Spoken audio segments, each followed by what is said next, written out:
Bhagavate Vasudevaya.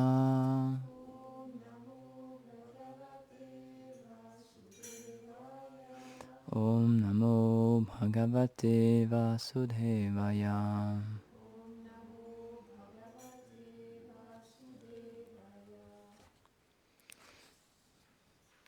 Yasyam Vaishruyamanayam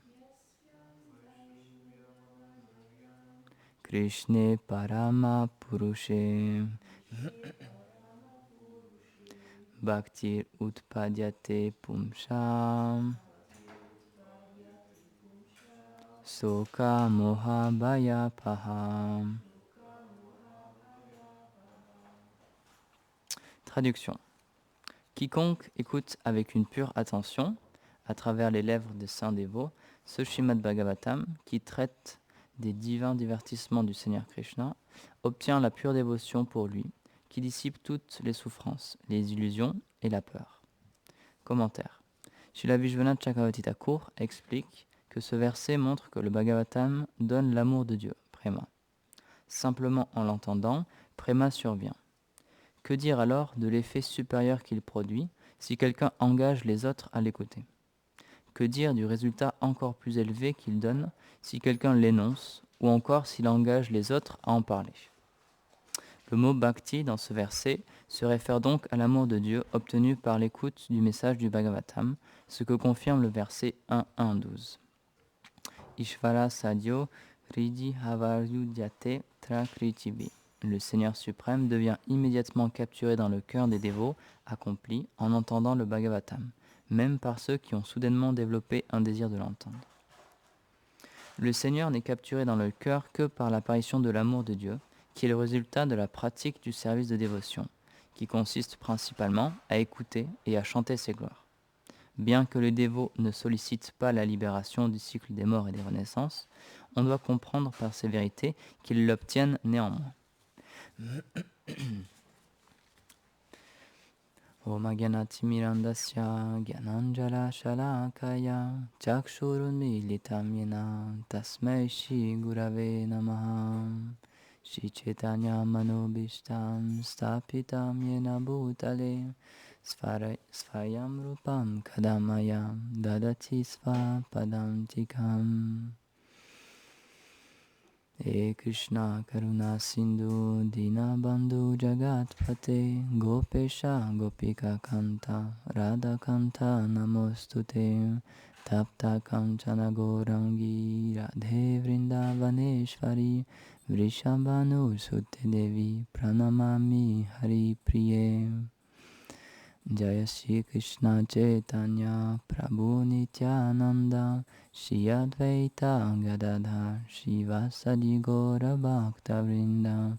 Hare Krishna Krishna Krishna Hare Hare Hare Rama Rama Rama Hare Hare Vanchakalpatarubhyascha Kripa Sindhubhya eva cha Patitanam pavanebhyo Vaishnavebhyo namo namaha. Namam Vishnu Padaya Krishna Prasthaya Bhutale Srimate Bhaktivedanta Swaminiti Namine. Namaste Sarasvati Deve Gauravani Pracharine Nirvishesha Sunyavadi Paschatya Deshatarine. Donc là, on a quand même bien avancé dans le Srimad Bhagavatam. On est toujours au premier chant, mais quand même, là, on parle du Srimad Bhagavatam en lui-même. Et donc, comme Gurudev l'expliquait dans les précédentes classes, et le verset qu'on a lu hier, le verset numéro 6, il parle de ça justement. Via ça, il a compris que c'est seulement le Srimad Bhagavatam qui va pouvoir réellement donner la réelle libération en fait aux âmes qui sont dans ce monde. Parce que, comme on l'avait expliqué auparavant, il ne se sentait pas satisfait dans son cœur, même après avoir écrit tous les Védas, toute la science védique, il l'avait donné à l'humanité, mais pourtant il ne se sentait pas satisfait. Et Narada Muni, son maître spirituel, lui est apparu, il lui a dit « Je sais pourquoi tu es insatisfait, c'est parce qu'en fait tu as égaré les gens. » Donc il était très dur avec lui, mais c'était fait exprès. C'était pour lui montrer qu'il il manquait quelque chose, qu'il avait parlé de Dieu, de la personne suprême, mais d'une manière vraiment sans souligner vraiment l'importance du service de dévotion offert au Seigneur. C'était quelque chose parmi d'autres choses, parmi l'atteinte des plaines édéniques, l'atteinte des pouvoirs mystiques, le plaisir des sens, etc. Mais c'était pas vraiment noté que ce que cherche réellement l'âme, la seule chose qui va satisfaire cette recherche de l'âme, c'est la connaissance du Seigneur suprême et la relation qui l'unit à l'âme. Et donc le Srimad Bhagavatam, ça traite vraiment de ça en fait, ça traite des gloires du Seigneur, du service de dévotion et des gloires des dévots du Seigneur aussi. Donc là, on introduit le Srimad Bhagavatam dans le Srimad Bhagavatam. Et donc le verset qu'on a lu aujourd'hui, je vais juste le relire. Quiconque écoute avec une pure attention, à travers les lèvres des saints dévots, ce Srimad Bhagavatam, qui traite des divins divertissements du Seigneur Krishna, obtient la pure dévotion pour lui, qui dissipe toutes les souffrances, les illusions et la peur.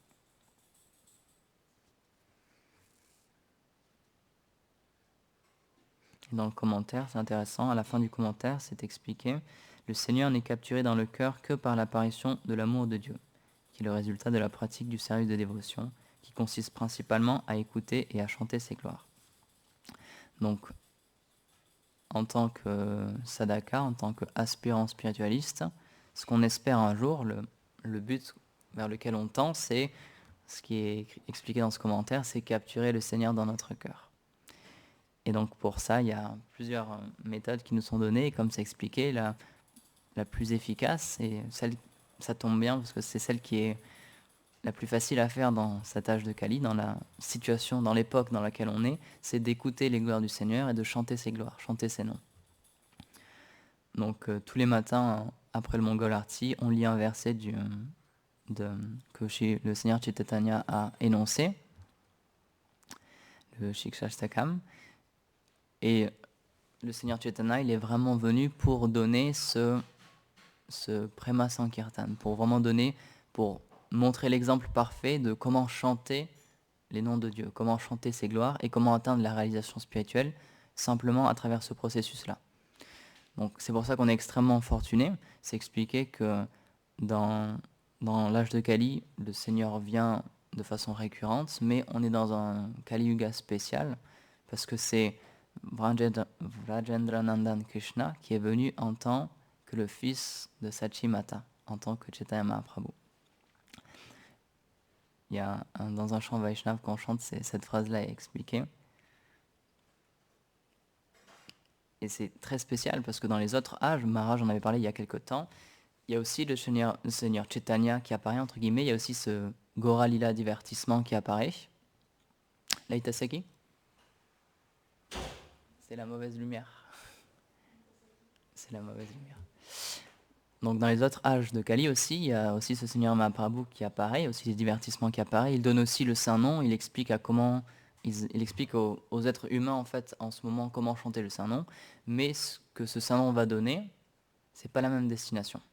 Et c'est intéressant j'aime beaucoup ce point et j'ai apprécié quand Maharaj en avait parlé, c'est qu'en fait dans les autres âges, le Seigneur Mahaprabhu qui vient, donc c'est Dieu qui vient en tant que Mahaprabhu, mais c'est Narayan.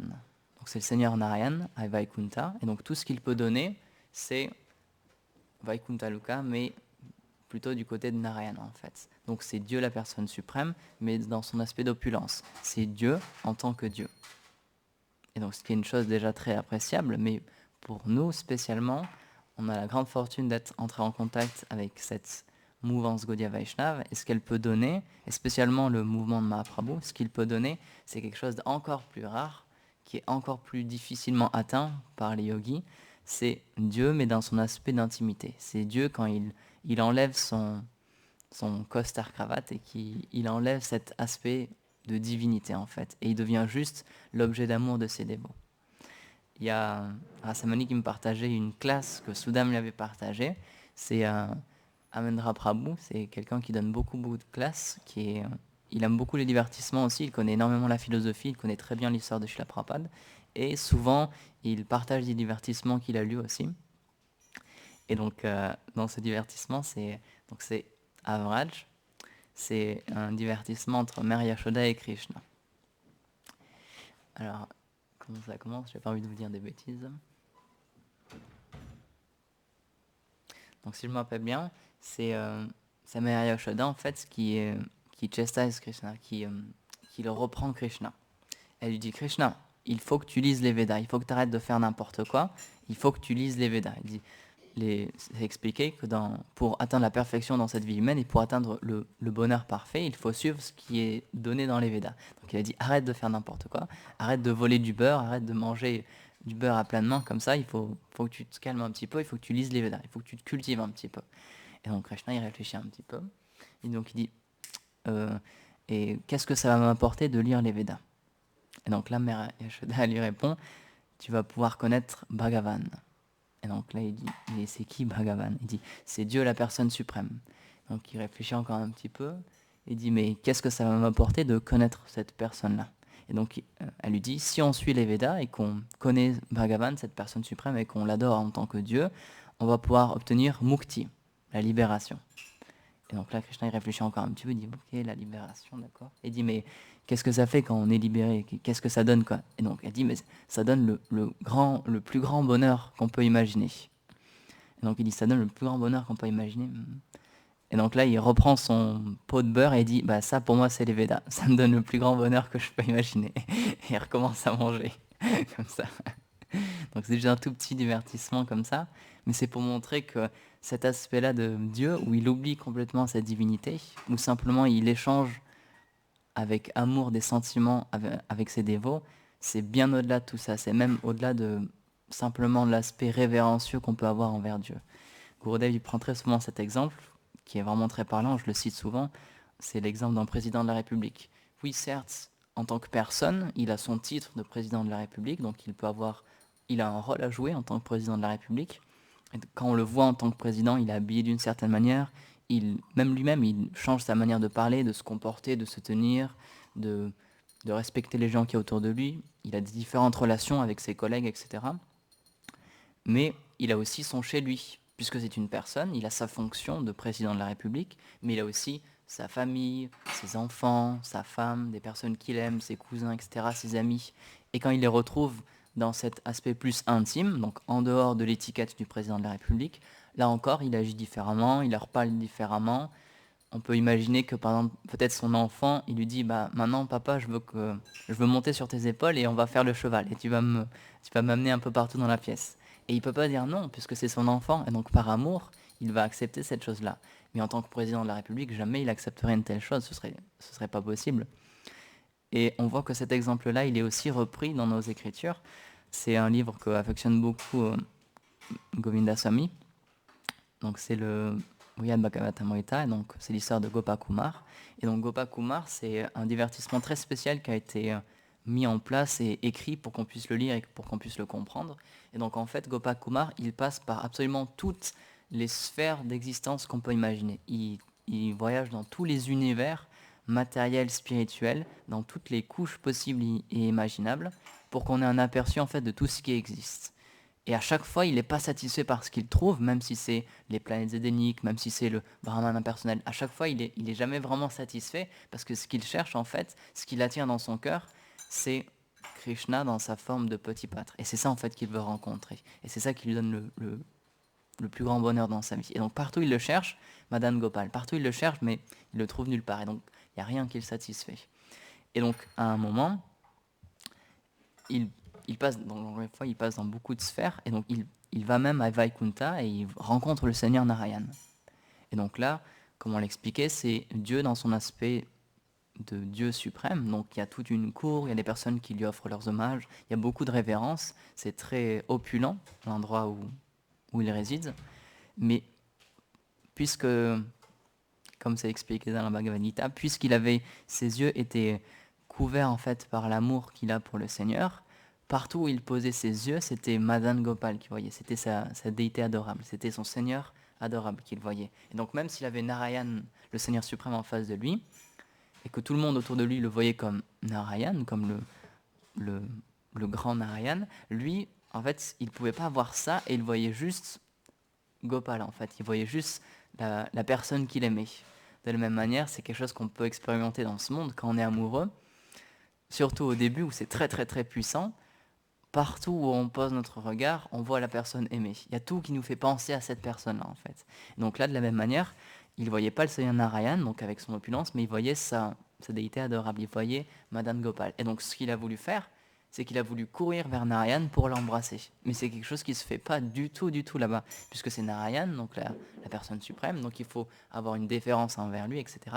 Et donc tout de suite, les gardes, ils l'ont arrêté, ils lui ont dit, mais tu peux pas faire ça ici, c'est pas possible, quoi. Et donc c'était pour montrer qu'il y avait vraiment un décalage entre ce qui était présenté et ce que lui, il recherchait dans son cœur.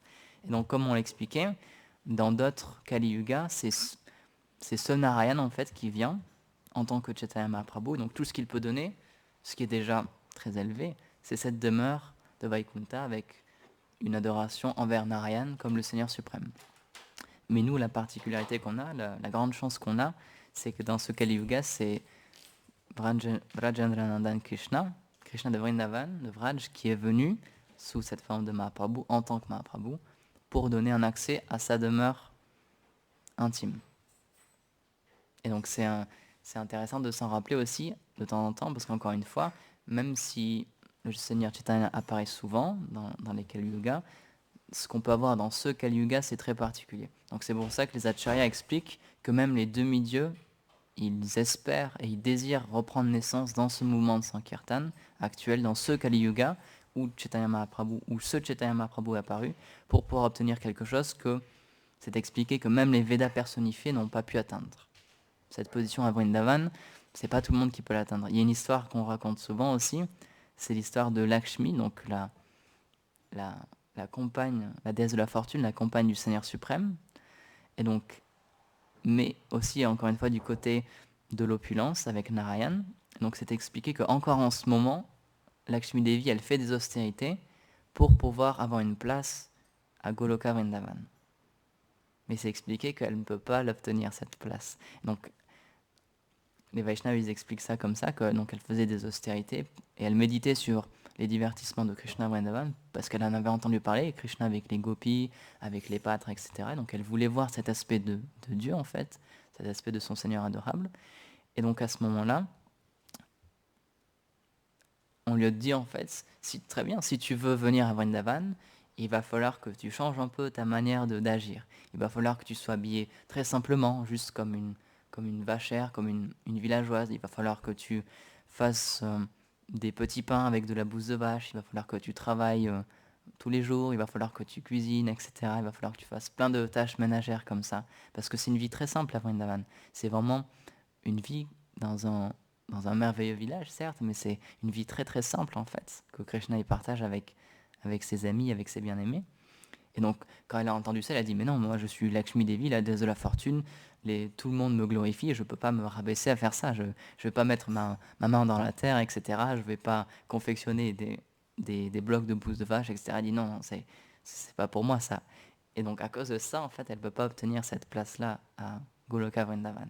Donc c'est pour ça que c'est un endroit très spécial, c'est très difficile d'y rentrer.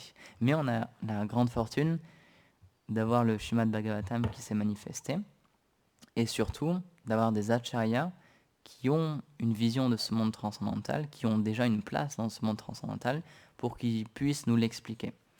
C'est un peu comme la Bhagavad Gita, donc le prochain Ekadashi qui va arriver, donc c'est vendredi, donc c'est Mokshada Ekadashi, et c'est le jour où la Bhagavad Gita a été énoncée dans notre univers, dans ce cycle-là de notre univers. Et donc la Bhagavad Gita en soi, c'est quand même très très court. Si j'ai plus le chiffre en tête, mais si on lit seulement les versets, ça prend 1 heure ou quelque chose comme ça. Je sais plus exactement. Un peu plus. Parce que j'avais entendu qu'il y a certains dévots qui disaient 45 minutes, mais je sais pas. Ça prend quelques heures, donc je sais qu'il y a certains dévots qui font ça. Je connais certains dévots qui... Ok, Yashodhara dit 3-4 heures. Donc il y a certains dévots qui font ça, spécialement le jour de cet Ekadashi, qui ont pour habitude de lire toute la Bhagavad Gita en entier, de lire seulement les versets, comme ça c'est plus court à lire, et puis ils peuvent la lire en entier. Donc c'est quand même relativement court. C'est juste un tout petit discours qui a été énoncé, c'est une discussion entre Krishna et Arjuna sur le champ de bataille, donc c'est relativement court. Mais quand on voit la Bhagavad Gita qu'on a, ou même certaines Bhagavad Gita que d'autres acharyas dans notre sampradaya ont écrites, c'est un très gros volume. Ça peut être vraiment, vraiment très très volumineux. la Bhagavad Gita de Vishwanath Chakravarti Thakur, c'est un pavé quand même, quoi. Pourquoi? Parce qu'ils développent en fait sur ce sujet-là. Ils en font une explication. Ils nous révèlent en fait. C'est comme si c'était un coffre-fort et ils ouvrent ce coffre-fort et nous expliquent tout ce qu'il y a dedans. Ils nous expliquent tout ce qui se passe en fait réellement dans la Bhagavad Gita, le message qu'il y a derrière. Donc de la même manière, le Srimad Bhagavatam c'est un niveau au-dessus quand même. Il y a beaucoup plus de versets. Mais ce qui prend le plus de place, si on l'ouvre, c'est les commentaires. Mais c'est aussi le plus important. Si on n'avait pas ces commentaires-là, malheureusement, on ne pourrait pas avoir ce trésor-là. De la même manière, si quelqu'un, on prend souvent l'exemple, les Vaishnavas ils disent que ces livres-là, c'est comme une carte. Les livres Vaishnav, c'est comme une carte en fait, qui nous montre où on est en ce moment, c'est une carte de l'univers, où on est en ce moment, et où se trouve notre destination, le but qu'on va atteindre. Et dans cette carte, c'est expliqué tout ce qu'on va rencontrer dans ce chemin spirituel, toutes les étapes par lesquelles on va passer, tous les problèmes qu'on va pouvoir rencontrer aussi dans notre vie spirituelle, c'est tout expliqué dans ces livres-là. Donc c'est comme une carte en fait. Et donc c'est pour ça que c'est tellement important d'avoir des commentaires, puisque ces Vaishnavas-là, puisqu'ils ont déjà parcouru ce chemin, puisqu'ils vivent déjà en fait dans cette destination que nous on aimerait atteindre un jour, ils nous expliquent le chemin à suivre.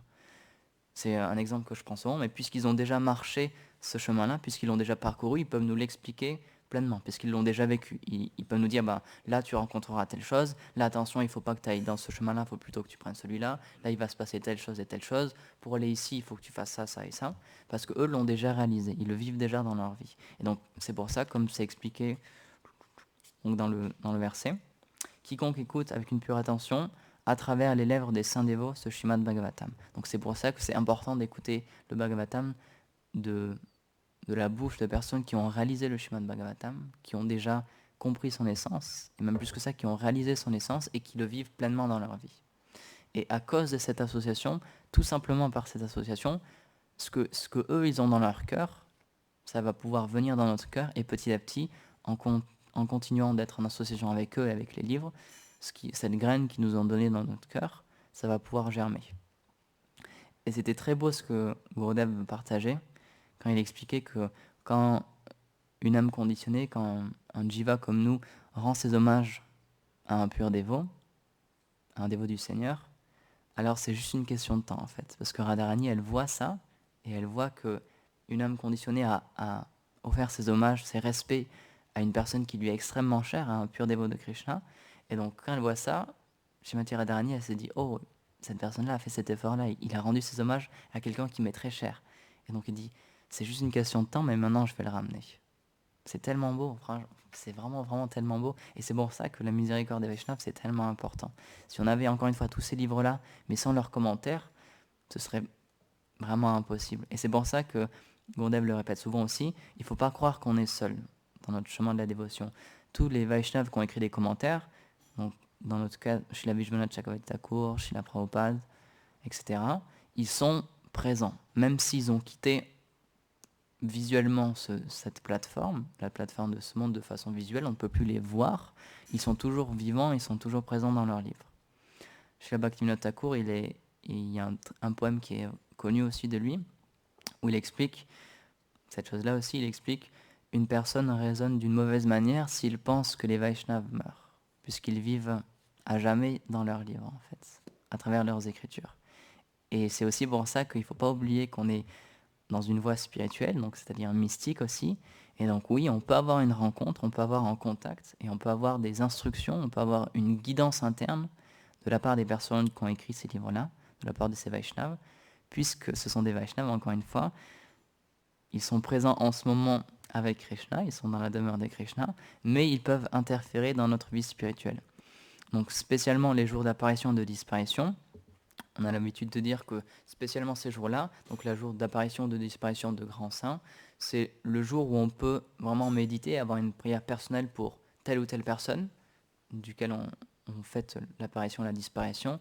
Et spécialement ces jours-là, la distance qui nous sépare d'eux est encore plus fine. Donc c'est vraiment des jours spéciaux, vraiment de bon augure, où on peut avoir une prière personnelle et ils peuvent interférer dans notre vie spirituelle et ils peuvent nous aider aussi dans notre vie spirituelle. Ils peuvent nous apporter quelque chose.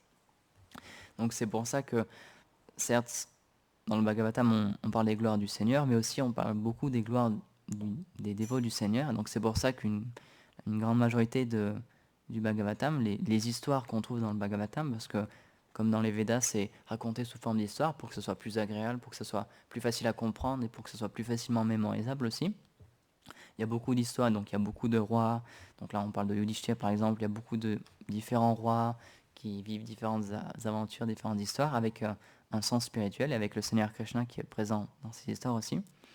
Et donc, certes, on parle du service de dévotion, mais on parle aussi beaucoup des dévots du Seigneur et on montre leur importance aussi. On glorifie les dévots du Seigneur et on glorifie le service de dévotion. Par exemple, et ça se recoupe très souvent en fait. Par exemple, Janava Devi, donc quand elle fait sa classe sur le Mahabharata, elle partage ce qu'elle lit. Par exemple, on a croisé une histoire en fait entre guillemets que nous on connaît aussi, mais d'une autre manière. C'est quand un très fameux sage, en fait, il avait déjà eu des problèmes avec des purs dévots du Seigneur, puisque il avait maudit un dévot du Seigneur, et donc à cause de ça, le Sudarshan Chakra personnel du Seigneur suprême est venu le châtier. Et donc il a parcouru tout l'univers pour essayer d'être délivré de cette punition. Il est même allé voir Narayan, il est même allé voir Dieu, la personne suprême, mais il a dit je peux rien faire pour toi. La seule personne qui peut te délivrer de cette chose-là, de ce que tu es en train de subir, des réactions que tu es en train de payer, c'est d'aller demander personnellement au pur dévot que tu as offensé, lui demander pardon, et alors à ce moment-là tu seras libéré de cette faute-là en fait. Et donc encore une fois, un petit peu plus tard, c'était vraiment très intéressant. Ça m'avait vraiment surpris quand elle a raconté cette histoire. Cette même personne, ce même sage, il a failli faire encore la même chose et il s'est rappelé, non, j'ai déjà offensé un dévot du Seigneur, j'ai pas envie que ça m'arrive encore une fois. Il avait compris la puissance des dévots du Seigneur en fait, à quel point ils étaient chers. Il s'expliquait qu'ils sont plus chers au Seigneur que sa propre vie. Donc c'est pour montrer à quel point si on peut avoir un contact avec eux, si on peut créer un lien avec eux, si on peut leur offrir un service, alors c'est ça qui va pouvoir nous faire progresser extrêmement vite. Encore une fois, c'est un principe matériellement qu'on peut comprendre.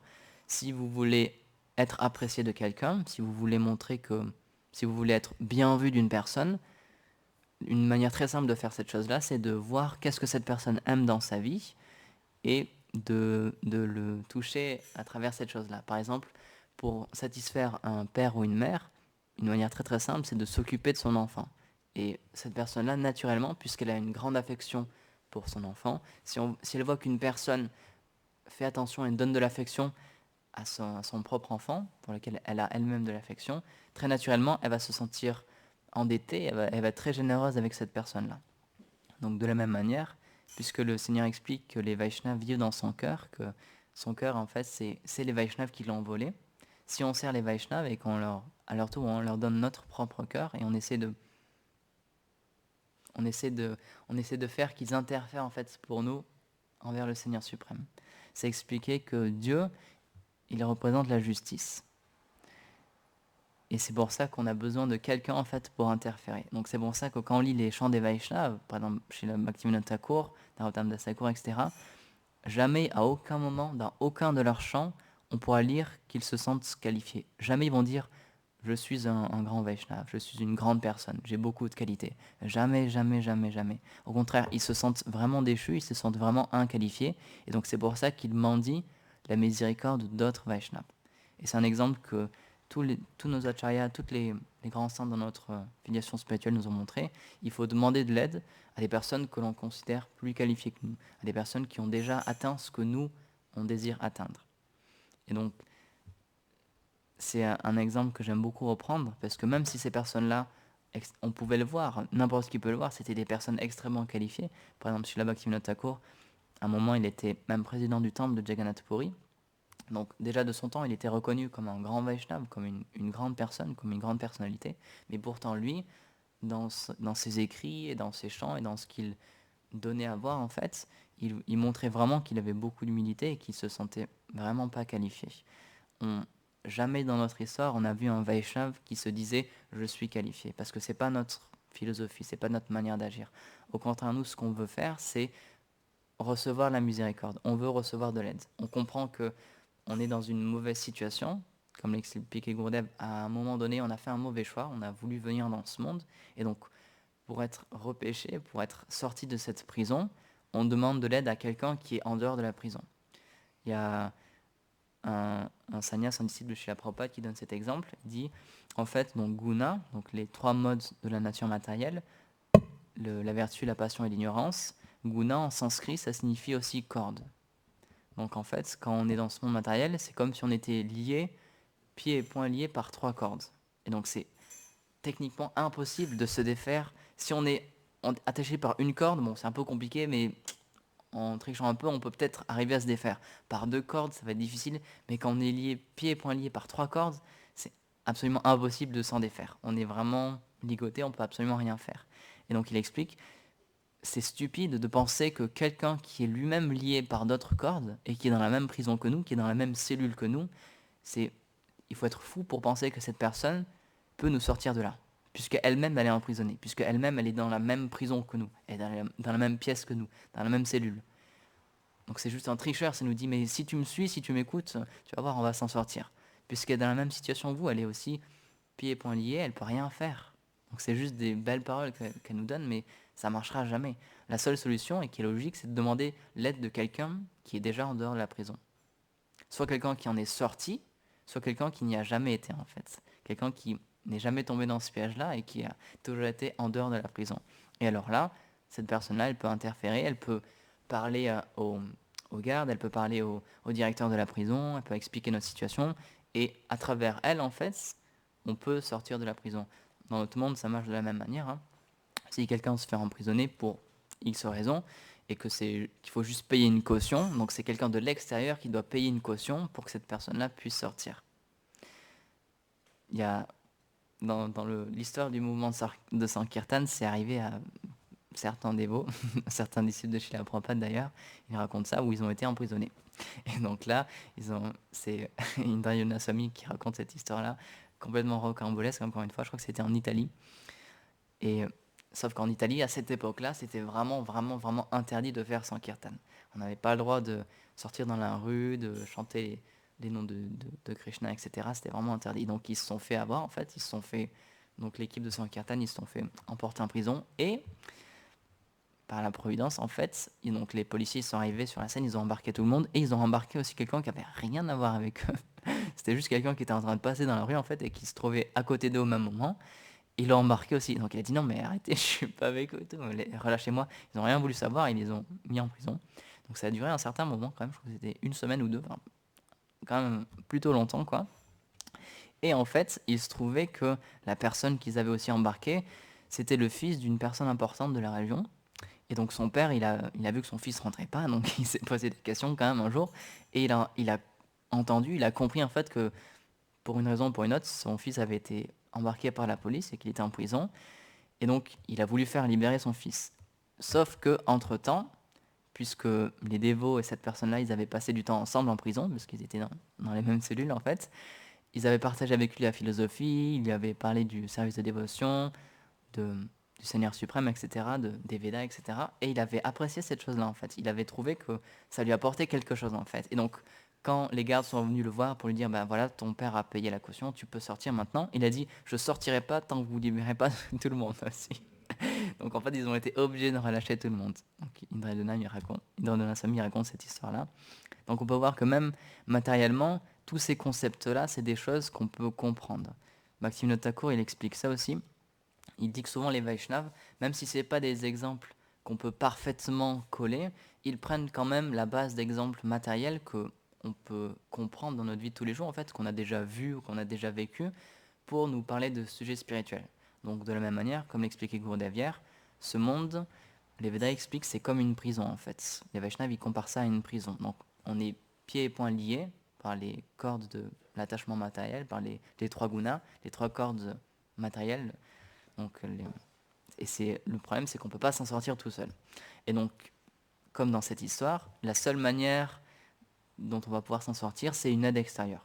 C'est quelqu'un qui n'est pas dans cette prison, qui va pouvoir interférer pour nous, qui va pouvoir plaider pour notre cause, et qui va pouvoir nous faire sortir de cette chose-là. Donc c'est pour ça que le Srimad Bhagavatam est très important pour nous. Et donc dans ce verset, la méthode nous est révélée en fait. Il faut chanter les gloires du Seigneur suprême, il faut chanter les gloires de ses divertissements, il faut entendre parler d'eux, il faut s'engager soi-même à parler de ses gloires, il faut engager d'autres personnes à parler de ses gloires, et de cette manière-là, petit à petit, notre conscience, elle va pouvoir se fixer sur quelque chose d'autre. Comme l'expliquait hier Gurudev, c'est beaucoup une question d'association aussi. Et donc, en ce moment, on a une mauvaise conception. On pense qu'on est ce corps, on pense que notre seule existence, le seul endroit où on pourra vivre, en fait, c'est dans ce monde matériel et avoir une vie plus ou moins minable dans ce monde matériel. Mais en fait, le Bhagavatam nous révèle qu'il y a quelque chose de bien supérieur à ça. Les Vaishnavas nous révèlent cette chose-là aussi. Donc c'est pour ça que dans notre vie, le plus possible, il faut essayer de rester dans l'association des Vaishnavas et rester dans l'association du Seigneur suprême, sous la forme des livres aussi. Par exemple, il y a quelques jours, j'étais au téléphone avec un dévot qui habite loin d'ici et qui aime venir de temps en temps ici. Et donc il m'a expliqué que c'était difficile pour lui parce que ça faisait longtemps qu'il n'a pas pu venir avec la situation actuelle, etc.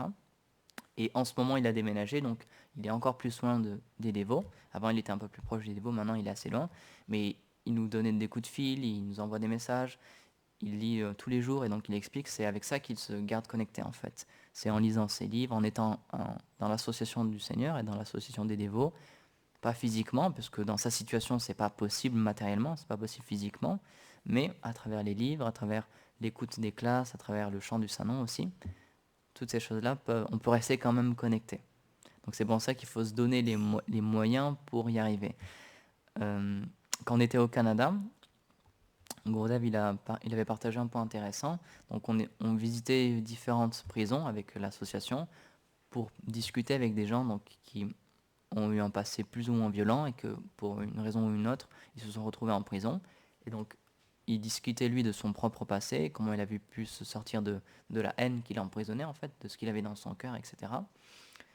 Et dans la voiture, à un moment, il nous partageait cette chose-là. Il nous disait, si quelqu'un veut réellement s'en sortir, s'il veut vraiment changer son cœur, s'il veut vraiment changer sa situation, il dit alors il va toujours trouver, on trouvera toujours de l'aide, on trouvera toujours quelqu'un pour nous aider, une association, une manière ou une autre de s'en sortir. Mais il faut vraiment le désirer d'abord, il faut vraiment, vraiment le vouloir. Si on n'a pas ce désir dans le premier temps, c'est sûr que ça va être impossible de s'en sortir. Si on n'a pas le désir de se sortir de cette prison, de se sortir de cette situation, on va pas y arriver. Même matériellement, c'est quelque chose qu'on peut voir. Quand quelqu'un va accomplir une grande chose, par exemple, j'ai des amis pendant le lycée qui commençaient déjà à préparer Sciences Po.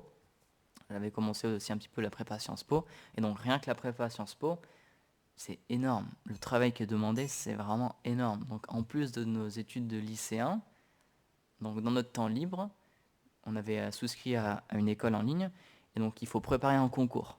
Donc notre temps libre, en plus de tous les devoirs, de toutes les études qu'on a à faire pour le cours en présentiel pour notre lycée, on était plusieurs à avoir fait ce choix en fait de commencer déjà des études supérieures et de commencer à se renseigner sur une autre école. Et donc là, on préparait le concours d'entrée à Sciences Po. Et donc ça demandait une culture générale énorme, donc il y avait une bibliographie gigantesque qui nous était donnée, on avait acheté des livres, etc. Et ça demandait énormément de travail. Donc chaque année, il y a des personnes qui passent le concours Sciences Po, il y en a qui réussissent, mais ils vont tous vous dire la même chose, ça demande énormément de volonté, énormément de travail. Parce que c'est pas quelque chose qui va nous être servi sur un plateau.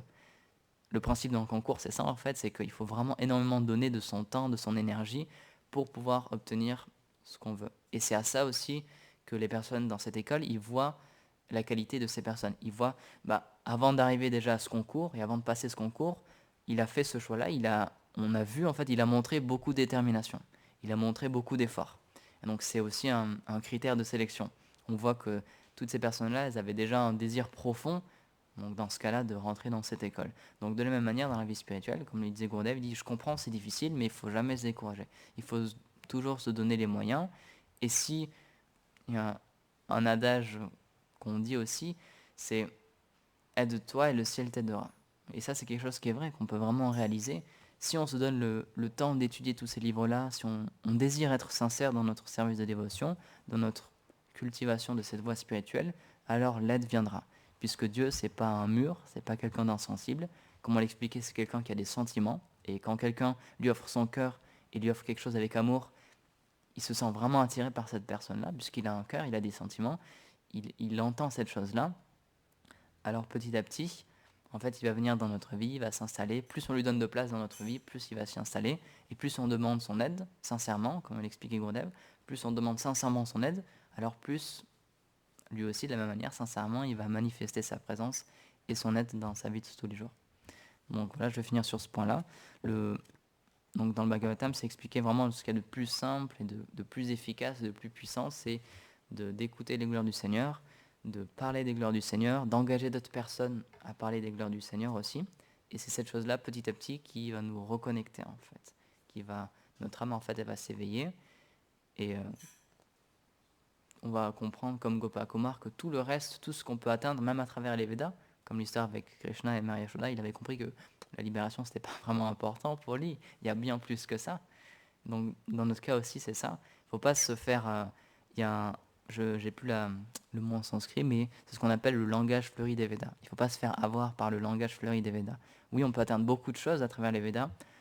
Mukti, la libération, on peut atteindre beaucoup de sortes de plaisirs des sens dans les plaisirs édéniques, on peut atteindre même des pouvoirs mystiques très spéciaux, on peut atteindre la libération dans le Brahman impersonnel, mais tout ça, et c'est pour ça que Narada Muni, il était en colère avec Vyasadeva, c'est qu'il a dit, tu as triché les gens en fait. Tu leur as donné toutes ces choses-là, mais tu leur as pas expliqué c'était quoi le but réel. Qu'est-ce qu'il y avait au-delà de tout ça en fait. Donc le Srimad Bhagavatam, il nous révèle ce qu'il y a au-delà de simplement ce langage fleuri des Védas. Donc voilà, on est très fortuné d'avoir le Srimad Bhagavatam en français en plus. Puis la Prabhupada a fait son commentaire. Gurudev, il continue à compiler son commentaire aussi, en compilant lui-même d'autres commentaires d'autres acharyas précédents. Donc on est très fortuné d'avoir cette littérature disponible sans effort de notre part, parce qu'on lit tous le français, en tout cas en France. Donc on peut très simplement lire, avoir un contact en fait avec cette science-là, d'une manière vraiment, encore une fois, très très simple. Il y a encore pas mal de temps, c'est pour ça que chez la Prabhupada, c'est énorme ce qu'il a fait, parce qu'il a traduit toutes ces choses-là. Avant, c'était en sanskrit. Donc, à moins d'avoir fait des études de sanskrit, c'était impossible de rentrer en contact avec cette philosophie, en fait, quoi. Donc, on est très fortuné en ce moment d'avoir ce livre-là, le Srimad Bhagavatam, qui est disponible très facilement. Donc, voilà. Tout gloire au Srimad Bhagavatam. Est-ce que vous avez des questions, des commentaires? Oui, Johnny va au fond de la salle.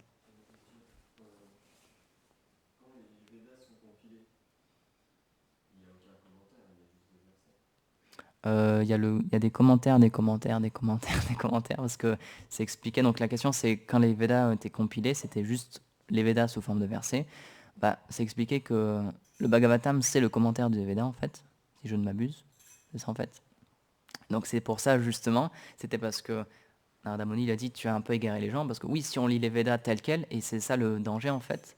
Encore une fois, je me rappelle plus du terme en sanskrit, mais c'est expliqué comme ça. Le problème des Védas, c'est qu'ils ont un langage fleuri. Et donc, quand on lit les Védas, quand on lit certaines portions des Védas, c'est écrit vraiment mot pour mot comme ça. Le meilleur sacrifice, c'est de faire telle ou telle chose. La meilleure destination, c'est les planètes édéniques. La meilleure position à avoir, c'est être un demi-dieu ou avoir des pouvoirs mystiques, etc. Et c'est vraiment écrit comme ça. Donc, c'est ça le piège, en fait, c'est que c'est écrit pour attirer les gens. Donc, c'est pour ça qu'il faut comprendre pourquoi c'est écrit comme ça. C'est pour attirer les gens, en fait, à commencer, d'une manière ou d'une autre, une voie spirituelle. Commencer à avoir une sorte d'adoration envers les demi-dieux, c'est avoir une vie en fait au moins dans la vertu, déjà supérieure, donc déjà de comprendre qu'il y a autre chose que simplement la matière qui existe, comprendre qu'on peut avoir des pouvoirs mystiques, qu'on peut atteindre des planètes supérieures, etc. Et petit à petit, les Védas ils décrivent le monde comme ça. Déjà ils nous disent si tu veux être heureux dans ce monde, ils donnent plein de manières d'être heureux. Donc ils disent déjà tu peux être heureux maintenant, tout de suite, tu peux avoir de l'argent, une bonne famille, une bonne vie future. Donc déjà on commence à rentrer dans la réincarnation, etc. Et après il y a autre chose que ça. On dit mais si tu veux aller encore plus loin, tu peux avoir une position de demi-dieu sur les planètes édéniques, où c'est ce qu'on appelle le paradis, donc c'est un très très grand bonheur. Après, au-delà de ça, il y a même la libération impersonnelle, etc. Mais tout ça, ça reste matériel. Mais les Védas ont été écrits pour ça, pour attirer les gens. Donc forcément, tout le monde sera attiré par au moins une de ces choses-là. Donc peut-être tout le monde ne tendra pas à devenir un Gyani, peut-être tout le monde ne sera pas intéressé par la libération impersonnelle, peut-être tout le monde ne sera pas intéressé par la position de demi-dieu, mais au moins tout le monde sera intéressé par le plaisir de ce monde, par la richesse, la santé, etc. Donc les Védas ont été écrits de cette manière-là, et justement parce que ça portait à confusion, il y a le commentaire des Védas qui a été écrit, qui est le Srimad Bhagavatam. Et donc là, on explique réellement qu'est-ce que veut dire les Védas. C'est pour ça que Krishna, il explique le but des Védas est de me connaître. Mais ça, déjà en soi, c'est un commentaire aussi. On explique, donc ouais, tu peux lire les choses à la lettre, comme on explique, Donc la meilleure position à atteindre, c'est la libération impersonnelle, etc. Mais pour comprendre au-delà de ça, oui, on a besoin d'un commentaire. On a besoin de quelqu'un qui nous explique réellement ce que ça veut dire. Donc le Srimad Bhagavatam a été écrit. Donc Vyasadeva, il se reprend un peu, il dit, bon, certes, j'ai expliqué tout ça, donc tel quel, dans les versets, etc.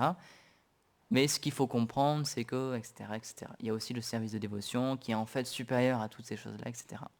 Et ensuite, ce Srimad Bhagavatam qui est déjà considéré comme le commentaire ultime des Védas, lui-même, il y a un commentaire qui a été fait dessus pour encore plus le rendre accessible de notre part. Parce que si on lisait simplement les versets du Bhagavatam, ce qu'on peut faire aussi, c'est quand même pas évident. Il y a certaines choses qui, à notre niveau, peuvent porter à la confusion, etc. On n'est pas forcément qualifié pour comprendre ces choses-là. Donc, il y a un commentaire du commentaire qui a été écrit, en fait.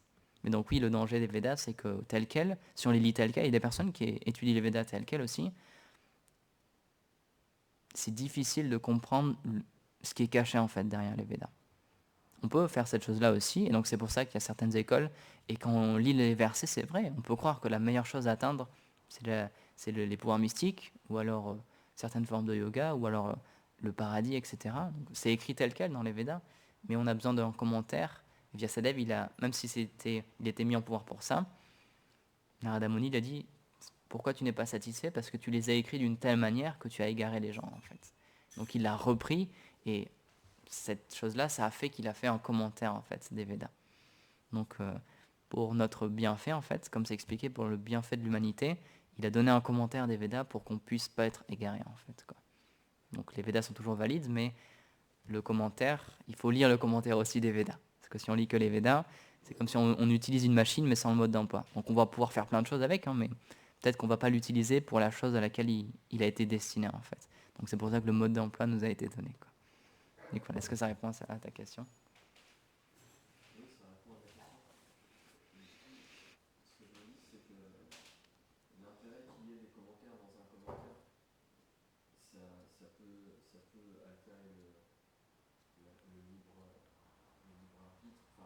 Hmm.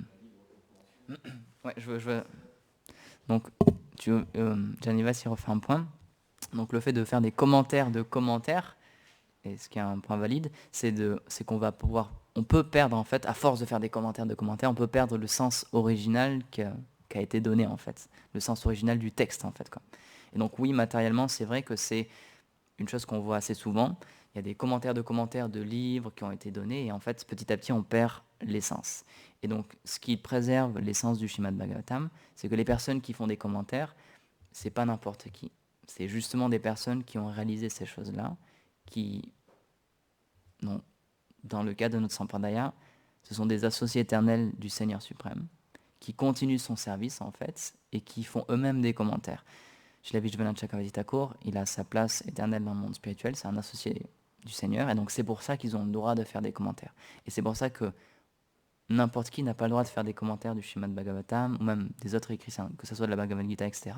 Malheureusement, maintenant, oui, c'est un exemple que je prends souvent, mais quand on tape Bhagavad Gita sur Google, donc puisque c'est un livre, Google il le reconnaît comme un livre, donc en haut à droite, il donne un petit encart avec une photo de la Bhagavad Gita et son résumé, et ensuite il y a tous les auteurs qui ont fait des commentaires. Et dans tous les auteurs, tous les premiers qui apparaissent, il y en a 5 ou 10, je ne sais plus, c'est tous des impersonnalistes.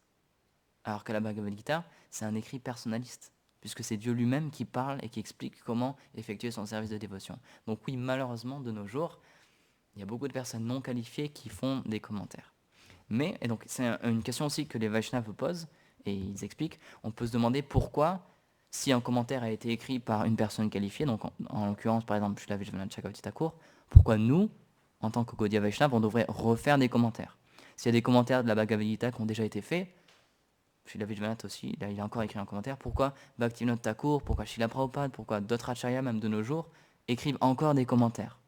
C'est inutile, puisque des commentaires ont déjà été écrits. Et donc là, on touche à un aspect personnel de Dieu.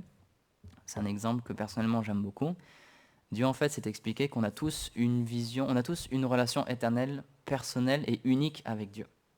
Et donc c'est pour ça que Krishna s'est expliqué, c'est comme un joyau avec des millions de faces, en fait. Et donc chaque personne le voit d'une manière particulière. Chaque personne a une relation unique et personnelle avec Dieu.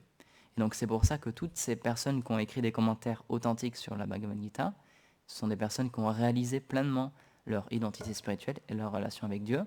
Et donc ce qu'ils donnent, c'est leur vision de Dieu. C'est le goût, en fait, ils partagent le goût avec lequel ils goûtent Dieu, en fait. Et c'est pour ça que c'est tellement beau, et c'est pour ça que c'est enrichissant aussi, parce qu'ils vont pouvoir nous expliquer la même vérité ultime, la même vérité suprême, mais d'un autre point de vue, en fait. On va pouvoir y avoir accès d'un autre angle, qui est aussi vrai, puisqu'encore une fois, ce sont des personnes qualifiées qui ont le droit de faire des commentaires, qui ont réalisé cette personne suprême, et donc ils racontent ce qu'ils ont vu, en fait. Ils racontent ce qu'ils goûtent de lui.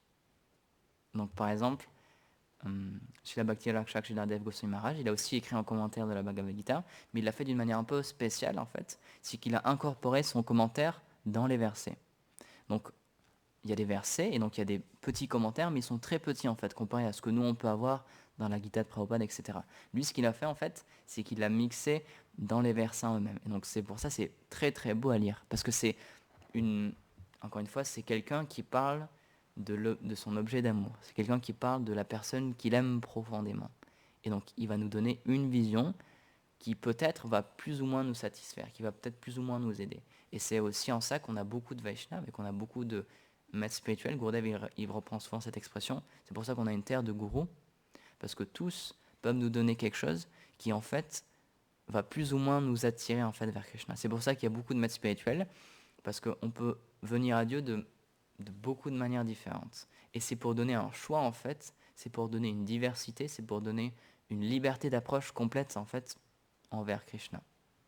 Donc c'est pour ça que même en tant que Gaudiya Vaishnava, il y a beaucoup de commentaires de la Bhagavad Gita qui ont été écrits par des personnes authentiques, et on peut toutes les lire, et elles vont toutes nous apporter des choses différentes. Donc oui, certes, il y a peut-être des commentaires qu'on ne va pas apprécier, parce que ça ne fait pas un écho avec notre sentiment éternel, avec nos sentiments, ou alors nos sentiments qu'on a en ce moment envers Krishna, mais peut-être que pour quelqu'un d'autre, ça va vraiment l'intéresser, et c'est ça qui va vraiment faire clic. C'est ça qui va vraiment lui donner envie de progresser encore dans cette voie de la dévotion.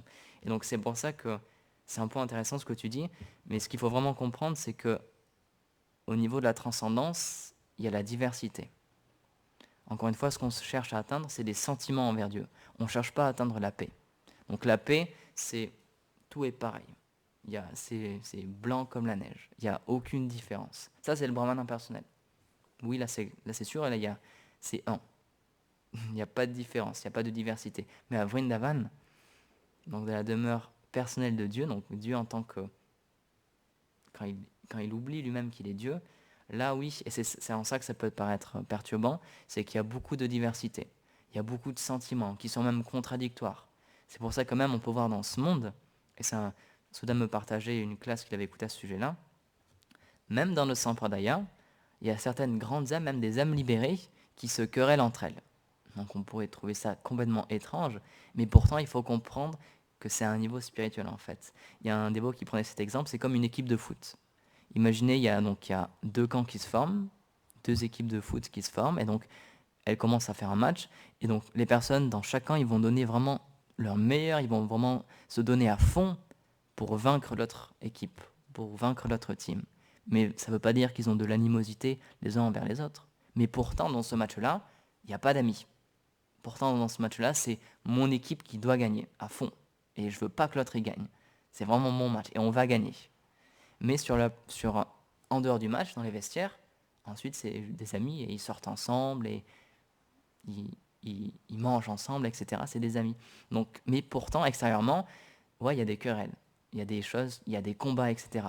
Chez la Prabhupada, c'est ce qu'il a pu montrer aussi dans sa manière de prêcher. Parfois, il a dit à ses disciples, n'allez pas voir mes frères en Dieu. N'écoutez rien d'autre, ne lisez rien d'autre. Mais ensuite, à la fin, ce qu'il a partagé à Narayan Maharaj, quand il était juste avant de quitter son corps, il a dit, s'il te plaît, va voir mes frères en Dieu et demande-leur pardon de ce que j'ai fait. C'était pour la prédication.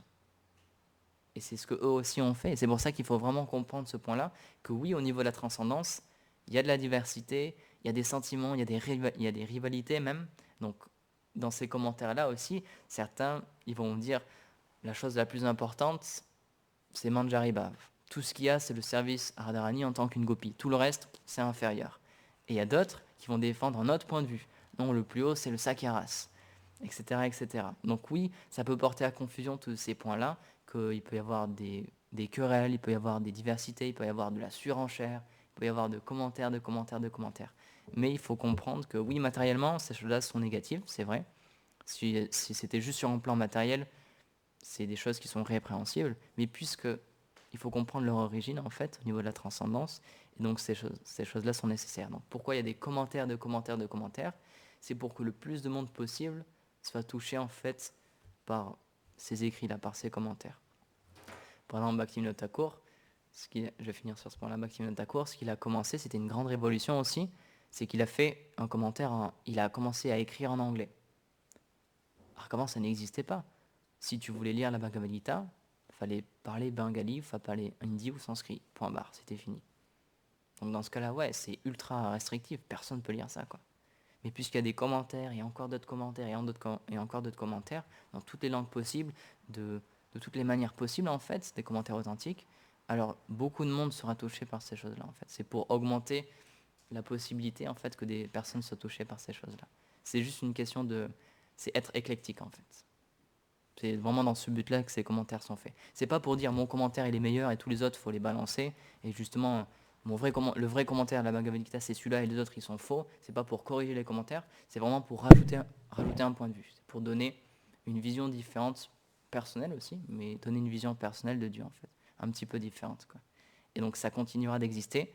Dans le futur, il y aura encore d'autres commentaires, il y aura encore d'autres acharyas ils vont prendre les mêmes livres, la Bhagavad Gita, le Bhagavatam, ils vont encore faire d'autres explications, ils vont expliquer d'autres choses, encore une fois, ils vont faire d'autres commentaires, et ça va toujours continuer en fait. Puisque les gloires du Seigneur sont sans fin, de la même manière, on peut écrire des commentaires sans fin. On peut aussi donner des classes sans fin, c'est aussi possible, parce que les gloires du Seigneur sont limitées. Donc ouais, c'est toujours nouveau, c'est toujours rafraîchissant, il y a toujours une nouveauté en fait qui est donnée. Donc c'est pour ça qu'il y a une infinité de commentaires dans la Bhagavad Gita. Est-ce que ça répond à la question? Jai Srimad Bhagavatam ki jai, Shri Prabhupada ki jai. Gaur Premanand.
Justement, j'avais lu une classe, j'avais écouté une classe là-dessus il n'y a pas longtemps.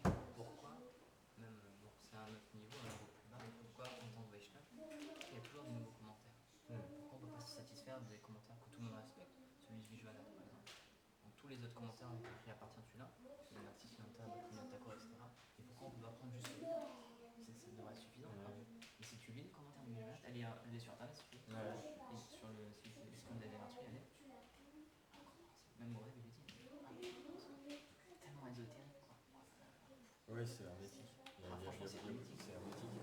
Mais de toute façon, dans toute forme, on va dire, d'écrit, il y a un hermétisme. En fait, c'est fait pour pas que les profanes puissent. À la base, c'est fait pour ça. C'est juste pour que les profanes pénètrent le cœur du secret, en fait. C'est pour ça que c'est expliqué que c'est le plus confidentiel des savoirs. Quand Krishna il parle à Gita, il dit à Arjuna, je vais te révéler le savoir le plus confidentiel. Oui, c'est ça. Et même de nos jours, tu vois, il a toujours pas compris. La Bhagavad Gita, ouais, c'est pas évident à comprendre. Mais moi, ce que j'avais